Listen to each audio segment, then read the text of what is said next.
જો તમે ઘર લેવા માટે હોમ લોન લેવાનું વિચારી રહ્યા છો તો આ 2 મિનિટ તમારા લાખો રૂપિયા બચાવી શકે છે. ફોર એક્ઝામ્પલ, તમે 40 લાખ રૂપિયાની હોમ લોન લીધી 9% વ્યાજ પર 20 વર્ષ માટે. તેનો દર મહિને EMI આવશે 36,000 રૂપિયા. પણ 20 વર્ષમાં તમે બેંકને કુલ ચૂકવશો લગભગ 86 લાખ રૂપિયા.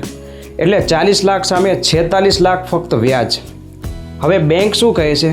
સર, EMI ઓછી કરાવી દઈએ. પણ EMI ઓછી થાય છે લોનનો ટેન્યોર વધારવાથી.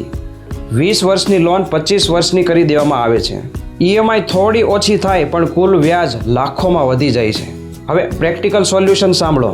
જો તમે દર વર્ષે ફક્ત એક એક્સ્ટ્રા EMI પ્રીપે કરો તો તમારી હોમ લોન 20 વર્ષની જગ્યાએ 15 થી 16 વર્ષમાં પૂરી થઈ જાય છે અને તમે 10 થી 15 લાખ રૂપિયા વ્યાજ બચાવી શકો છો. કોઈ બેંક તમને નહીં કહે, કેમ કે બેંક વ્યાજમાંથી કમાય છે. એટલે લોન લેતા પહેલાં EMI નહીં, વ્યાજ દર પર ધ્યાન આપો. જો તમારે હોમ લોન લેવી હોય અથવા ચાલુ લોનનો વ્યાજ દર ઘટાડો હોય તો કમેન્ટ કરો હોમ લોન.